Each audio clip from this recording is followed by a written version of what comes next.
We get a post on social media from President Trump saying, "We know exactly where the so-called supreme leader is hiding. He is an easy target. We're not going to take him out, kill, at least not for now." And so this was the first time that the president himself has directly raised the possibility, the threat, that the United States might actively seek regime change and kill the leader of Iran. And Trevor Honeycutt joins me now. Good morning. Good morning. We are all watching and waiting. And the reality is, Donald Trump is basically posting on social media at the same time as having these meetings with his officials. What's the latest from him at the moment? Yeah, so the president has been kind of all over the place on this one in terms of what his support level is for the actions that Israel is taking in Iran right now, to what his own actions are going to be as this extremely perilous situation unfolds. And so that's been one of the things that has kind of clouded this story, is just exactly what role the United States is going to play in this. President Trump came into office on this promise that he was going to be a peacemaker, that he was going to take the high level of risk in the world right now and lower it. And what we're actually seeing right now is this cascade of issues in the Middle East that is really getting dangerous. And it's not totally clear whether he's going to play the role of increasing those hostilities, joining those hostilities, or playing a diplomatic role to solve things between Israel and Iran right now. And in terms of the post that he's put on Truth Social over the last couple of hours, exactly as you say, they do seem to be fairly robust in language terms, but there is no direct talk of intervention yet, is there? No, there isn't. So at first we had the president leaving Canada, leaving the Group of Seven summit that he was at in Canada, and saying, disputing reports, disputing statements by Emmanuel Macron, the president of France, that he was seeking a ceasefire. So immediately he said that's not what's happening, but he wouldn't exactly lay out what he was trying to do. Then later in the day, we get a post on social media from President Trump saying, "We know exactly where the so-called supreme leader is hiding. He is an easy target. We're not going to take him out, kill, at least not for now." And so this was the first time that the president himself has directly raised the possibility, the threat, that the United States might actively seek regime change and kill the leader of Iran. And Donald Trump has been in meetings over the last couple of hours.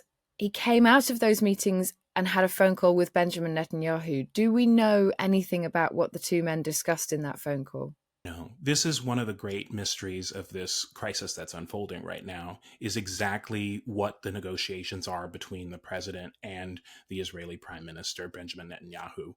So one of the big mysteries here is, to what level does Trump tacitly or explicitly support what Netanyahu is doing, and to what level is he going to support him in this? And so that it's not totally clear that these two leaders are on the same page. We've reported, others have reported as well, that President Trump talked Prime Minister Netanyahu out of an assassination attempt on the supreme leader of Iran. But where that stands right now, if that's changed, all of that remains a mystery, and the White House has not disclosed very much about this phone call that these two leaders had. Because their relationship, as you indicated there, is not straightforward. And we don't know the level of communication that Donald Trump had with Netanyahu before this latest attack on Iran was launched. What do you think the next couple of hours will spell out here? Where do you think this goes next? Well, what we're going to need to see is what exactly the military plans are and how they're unfolding. We already know that the U.S. is moving a number of its military assets into the region to support a potential conflict. We've got the F-16, F-22, and F-35 fighter aircraft that are moving into the region from the United States as well. Whether that takes part in an active assault or is just there as part of a deterrence measure, that's one of the things we need to know. We need to hear more from the president about his own thinking about this situation. And then we also want to see if there's any diplomatic efforts between the U.S. and Iran. I mean, as you'll remember, they were in the midst of talks to deal with Iran's nuclear program. And those talks obviously have been scuttled by this conflict between Israel and Iran. And so now the question is, well, does Trump, does one of his aides attempt to meet or speak with members of the Iranian regime for a last minute kind of diplomatic peacemaking effort, or not? And we should talk about the domestic politics at play here for Donald Trump in America, because this is not straightforward. There are actions underway by American politicians to ensure that Donald Trump cannot have the ability to press the trigger on any military action without some oversight. And there's also the politics from his own side. There's a real deep concern, isn't there, that the MAGA movement will not support Donald Trump intervening in Iran, getting involved in regime change on any level. It's a really important point that you raised. There is a huge contingency within the MAGA Trump movement that is very opposed to intervention, right? They stand in contrast to these Republican neoconservatives who they say were too aggressive, too willing to get into military battles and adventures abroad like the Iraq War. And they do not like the idea of military intervention, things that are going to put people's service members' lives at risk. And so what we've seen today is that battle playing out in the MAGA intellectual sphere, and also in terms of the administration actually engaging on that topic. We had the Vice President J.D. Vance actually come out with a lengthy posting on Twitter today, kind of disputing or intervening in this conversation and saying, look, we don't know what the policy is that the president will choose. We don't know if he will choose to attack Iran. This is J.D. Vance, the vice president, saying this.